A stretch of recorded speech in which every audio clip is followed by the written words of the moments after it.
He stared through his gun sight at 800 enemy aircraft hunting him across the sky, knowing that in the next 60 seconds he would either become legend or simply disappear.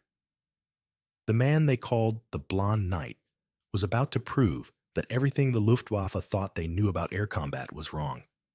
Imagine being 22 years old, strapped into a machine traveling 300 miles per hour, with the entire Soviet Air Force ordered to bring you down at any cost. Not because you were evil, but because you'd become so effective that you'd single-handedly altered the strategic calculation of the Eastern Front.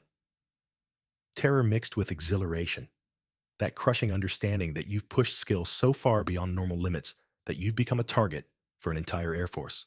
6 months earlier, Erich Hartmann was a nervous trainee pilot who'd never seen combat, making rookie mistakes in training flights over Germany. His instructors considered him adequate, but unexceptional. Standard trajectory, standard skills, standard life expectancy of about 6 weeks once deployed to the Eastern Front. But something changed when he encountered the vast skies over Russia, something in how he saw combat that no one else did, a way of thinking that turned conventional fighter doctrine on its head.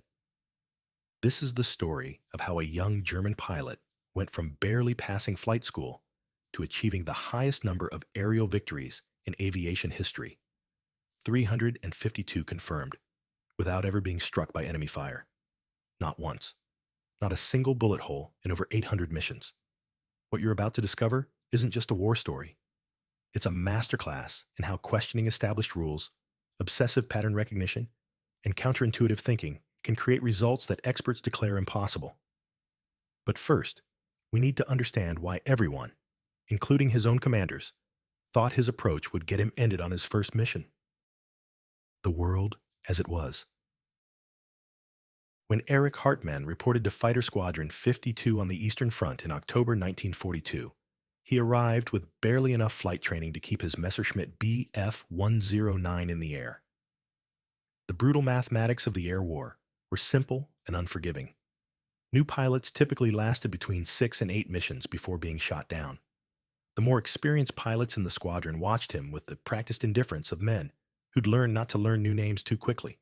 The standard Luftwaffe doctrine seemed logical on paper. Fighter pilots were taught to dive on enemy formations, fire long bursts from maximum range, then use speed to escape.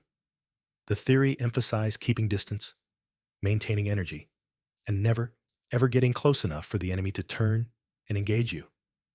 Speed and altitude were life. Close combat was ending.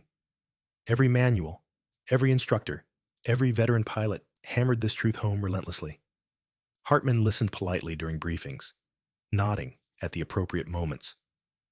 Then he went up and did exactly the opposite. His first mission was a disaster that should have been his last. Spotting a formation of Soviet Il-2 Sturmovik ground attack aircraft, armored beasts that could absorb tremendous punishment, he dove enthusiastically to engage. In his excitement, he misjudged the distance, his speed, and his angle. Within seconds, he found himself in the nightmare scenario every German pilot feared, surrounded by Soviet fighters at low altitude with no energy to escape. Pieces of his aircraft were shot off. His engine trailed smoke. He crash-landed behind German lines, climbed out shaking, and walked back to base, expecting a court-martial. Instead, his squadron commander gave him the most valuable gift a young pilot could receive: a second chance and a mentor. The descent begins. Edmund Pohle. Rossmann was everything the Luftwaffe valued: precise, methodical, a veteran with scores of victories who followed doctrine to the letter. Assigned to keep Hartmann alive long enough to become useful, Rossmann expected to teach standard tactics. What happened instead was something neither man anticipated. Hartmann became obsessed with understanding not what he should do, but what actually worked. After each mission, he filled notebooks with observations. How close were the enemy when they spotted him? At what range did his bullets actually strike with lethal effect? What patterns did Soviet pilots follow? What were they conditioned to expect? The conclusions he reached contradicted everything he'd been taught. Long-range firing, the cornerstone of Luftwaffe doctrine, was almost completely ineffective. Hartmann calculated that pilots who opened fire at the standard 200 to 300 meters typically missed entirely or achieved only minor damage. The bullet spread too wide. The closing speed made aiming nearly impossible. The spectacular tracer displays looked impressive, but achieved little of value. Therefore, he developed a technique so radical that other pilots thought he'd lost his mind. See, decide, attack, coffee. The principle was brutally simple. He would stalk enemy formations patiently, using clouds and sun position to remain invisible. He would choose the most vulnerable target, usually a straggler or a pilot flying predictably. Then he would close to what other pilots considered insane proximity, 50 meters, sometimes closer. Close enough to see rivets.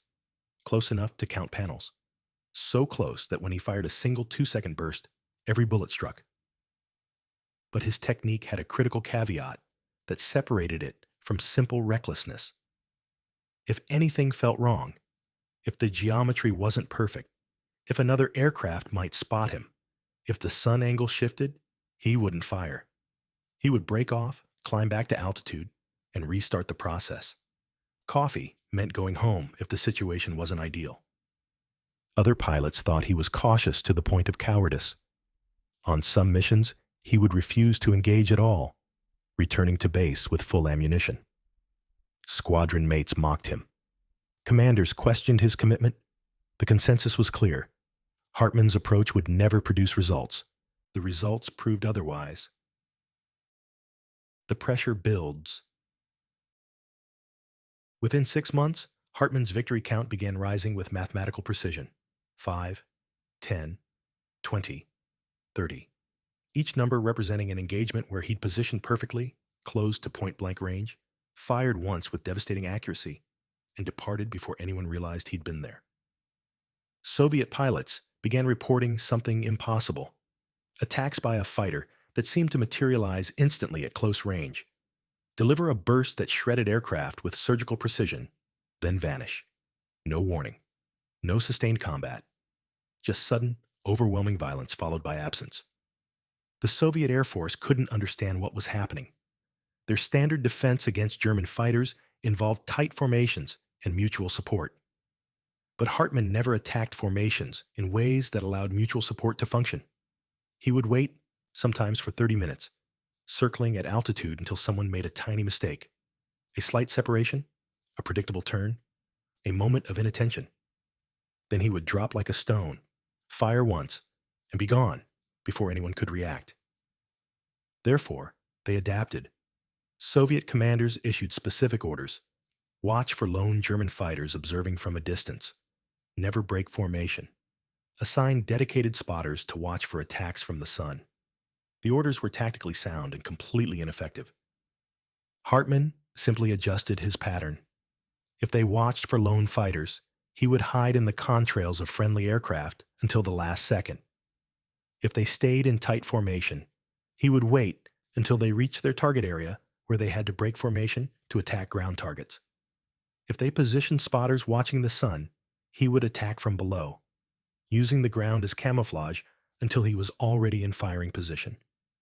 But the mathematics began working against him. As his victory total climbed past 50, past 70, past 100, he became something unprecedented, a strategic target in his own right. Soviet intelligence identified him by his tactics and issued standing orders. The Blond Knight must be stopped at any cost. They sent their best pilots specifically to hunt him. They positioned entire squadrons as bait, with aces hidden in the formation, waiting for him to attack. They offered medals and promotions to any pilot who brought him down. The reward eventually reached 10,000 rubles, an enormous sum that represented years of military salary.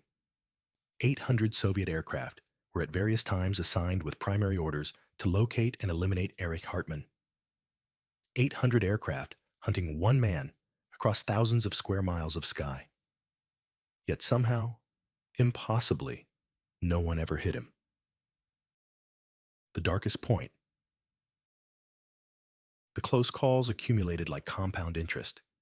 In one engagement over Romania, he became separated from his wingman while pursuing a formation of Soviet bombers.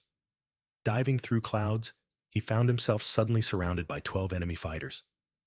They'd been waiting, positioned specifically to ambush any German pilot who followed the bombers through the cloud layer. Hartmann described what happened next in his combat journal with remarkable calm. He pushed his throttle to maximum, dove straight down through the enemy formation before they could coordinate their response, then pulled up so violently that he nearly blacked out. The maneuver created enough separation for him to escape, but only barely. His hands were shaking so severely afterward that he could barely hold his pencil to write the mission report. Therefore, he refined his technique further. He began rejecting more opportunities than he accepted. On one mission, where he spotted a perfect target but felt uncertain about escape routes, he circled for 45 minutes without engaging, then returned to base. His squadron commander was furious. Fuel was precious. Opportunities were fleeting. How could he justify wasting an entire mission? Hartmann's response was characteristically simple. I'm still here. But the psychological pressure was intensifying in ways the physical danger couldn't match. Each victory added weight to an impossible burden. Other pilots were being shot down weekly. Friends, wingmen, men he'd trained with. Yet he continued returning untouched, while pilots with better equipment, more experience, and sound tactics simply disappeared. The survivors looked at him with expressions caught between awe and something darker. Resentment at his immunity. Suspicion that he was avoiding dangerous missions. Questions about whether his claimed victories were accurate. The victory count itself became controversial. The Luftwaffe required strict confirmation protocols. Witnesses, wreckage location, gun camera footage when available. Hartmann's attacks happened so quickly that wingmen often couldn't maintain visual contact. Therefore, many of his claims faced intense scrutiny. His squadron commander demanded he accept lower numbers. Intelligence officers questioned inconsistencies. The implication was clear. Perhaps his success was exaggerated. Then something unexpected happened.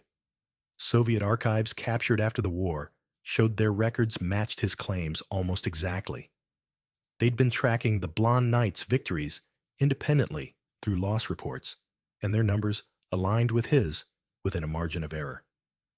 The controversy evaporated, replaced by deeper discomfort. If the numbers were accurate, it meant one man was achieving what entire squadrons couldn't match.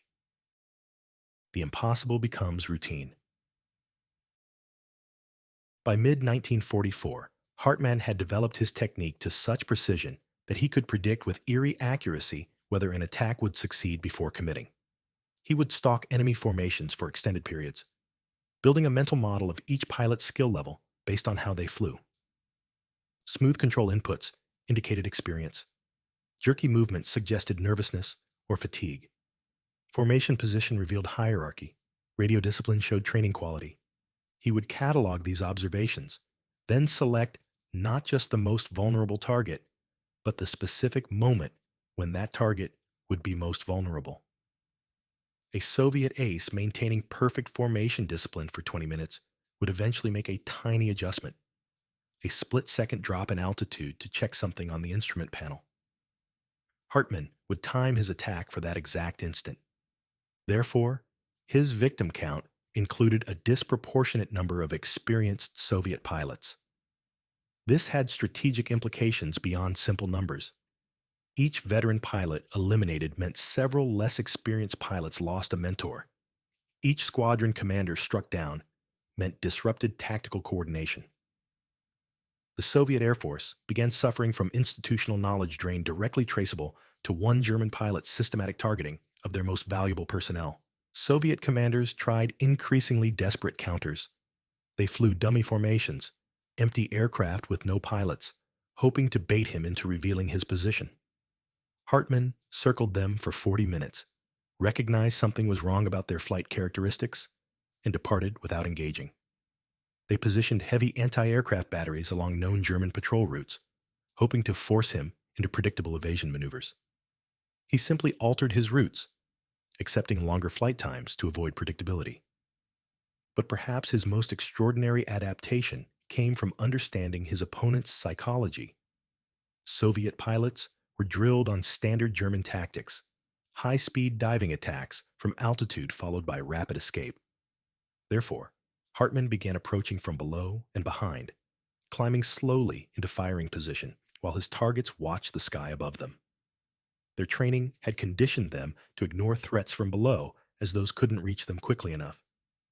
He exploited that conditioning ruthlessly. His victory count climbed past 200, then 250, then 300. Numbers that would have seemed like propaganda, except they were verified independently by both German and Soviet records. The Blond Knight had transcended tactical success and become a strategic problem that defied normal solutions. The final test. In August 1944, Hartmann faced the ultimate validation of his technique when Soviet intelligence correctly predicted his patrol route and positioned their best remaining pilots in a carefully prepared ambush. The plan was tactically brilliant.